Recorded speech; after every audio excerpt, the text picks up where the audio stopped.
San Flaviano de Constantinopla. Obispo. 449. Memoria libre. 17 de febrero. Constantinopla continuaba siempre enfrente de Alejandría, Juan de Antioquía, contra San Cirilo. La muerte de estos dos personajes hizo creer en la reconciliación definitiva. El Oriente y Egipto quedan unidos en lo sucesivo, decía Teodoreto de Ciro, y añadía, la envidia ha muerto y la herejía ha sido sepultada con ella. Eran puras apariencias. 4 años más tarde, la querella de Teotocos renacía de súbito, como la llama de un incendio mal extinguido. El causante del mal fue un archimandrita, un abad septuagenario de la ciudad imperial, a quien 300 monjes respetaban y obedecían, hombre austero, temperamento inflexible, cabeza estrecha y cuadrada, espíritu ayuno de toda cultura seria. Jactábase de no haber salido nunca del convento que le había recibido en su juventud. Había leído la Biblia, y esa era toda su ciencia. Con la petulancia de los pedantes, solía decir que, siendo el libro de Dios, está en él todo lo que conviene saber.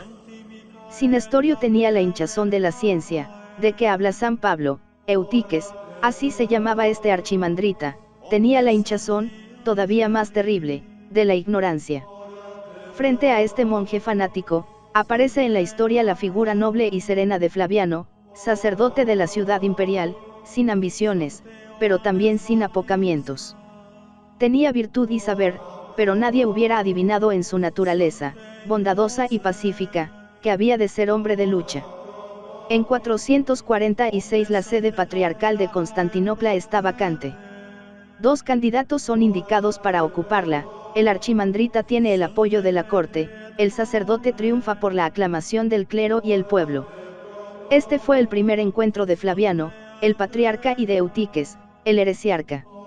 A pesar de su ignorancia, o tal vez a causa de ella, Eutiques era un dogmatizador empedernido.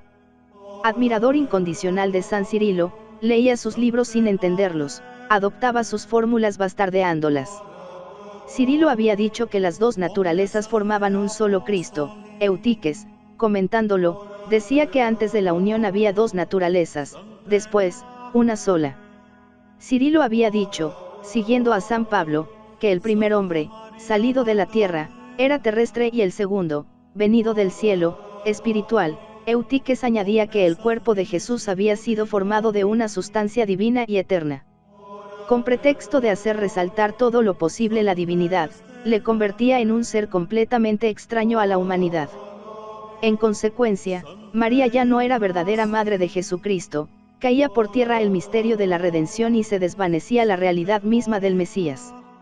El patriarca de Constantinopla se dio pronto cuenta de la gravedad del peligro.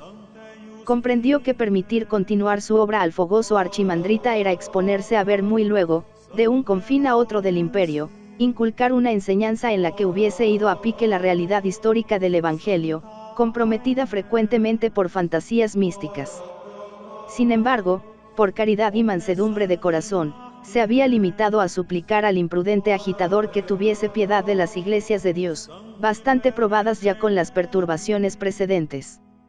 A este ruego, el monje contestó orgullosamente, no hemos condenado a Nestorio para dejar que se extienda su doctrina. Más decidida fue la oposición que encontró Eutiques en un obispo asiático, Eusebio de Dorilea, que procedía de las filas de Cirilo. Este Eusebio, que, siendo simple laico, había interrumpido a Nestorio en un sermón, delató ahora a Eutiques como hereje en un sínodo de Constantinopla, 448, pidiendo que compareciese delante de los obispos. Flaviano, que conocía la influencia del archimandrita, trató de calmarle, pero no era Eusebio hombre para retroceder ante las razones de la prudencia humana.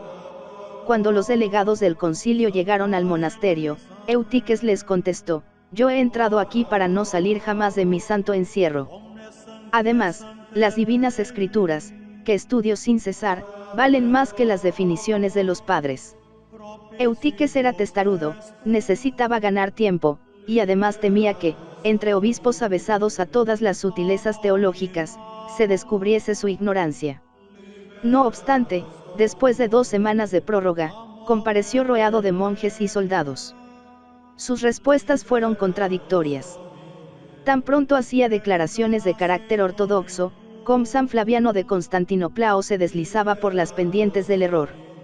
El debate se eternizaba, hasta que alguien pidió que el acusado aceptase explícitamente las dos naturalezas en Cristo después de la unión. Eso nunca, dijo él con calor, atrayendo sobre su cabeza la voz unánime del concilio, sea anatema. Llorando y gimiendo por su pérdida, Flaviano declaró a Eutiques condenado, depuesto y excomulgado. El monje dejó la asamblea pisando firme y lanzando altaneras miradas. Se sentía fuerte contra todos aquellos anatemas. En su monasterio, verdadera ciudadela de la herejía, los 300 monjes le recibieron como a un héroe. En la corte, el eunuco Crisafo le ofreció su apoyo incondicional.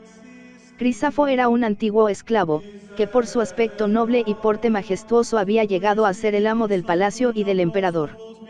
Consideraba a Eutiques como su padre, porque era el que le había sostenido en la fuente bautismal. Flaviano, en cambio, era su enemigo. Un día, encontrándose en un corredor del palacio, le había dicho el favorito, es preciso que pongas el velo a esa mujer, de cualquier manera que sea. Esa mujer era Pulquería, la hermana del emperador, cuya influencia seguía temiendo el eunuco. Flaviano salió sin decir una palabra, pero se guardó muy bien de cumplir la orden sacrilega. Favorecido por el hombre más poderoso en la política, Eutiques logró también el apoyo del más alto prestigio de la Iglesia oriental, Dioscoro, patriarca de Alejandría. Dioscoro era el nuevo faraón, como dijeron sus contemporáneos, el azote de Egipto, el lobo entre las ovejas. Codicioso, sus visitas episcopales eran temidas como una invasión de bárbaros. Nada podía saciar su cínica rapacidad ni su desaforada ambición. Sin tiempo para profundizar en los problemas de la teología, parecióle que Eutiques defendía la doctrina tradicional de su iglesia, y se hizo fanático del monofisismo, ganándose al mismo tiempo las simpatías del privado. Eutiques, Crisafo y Dioscoro formaban un funiculus triplex, muy difícil de romper. Era evidente que el heresiarca caminara hacia el triunfo y el patriarca hacia la ruina. En 449 salió un decreto imperial que obligaba a los obispos orientales a reunirse en Éfeso para tratar la cuestión candente, bajo la presidencia del patriarca de Alejandría. Flaviano acudió también. Aunque preveía lo que iba a suceder, estaba tranquilo. Una carta de San León, obispo de Roma, acababa de aprobar su manera de proceder. El plan del concilio era bien claro, rehabilitar a Eutiques y deponer a Flaviano. El primer acto de la comedia transcurrió sin dificultades mayores, el archimandrita fue reintegrado a su cargo y celebrado como un confesor de la fe. Pero cuando el presidente anunció la segunda parte del programa, levantóse un alboroto general.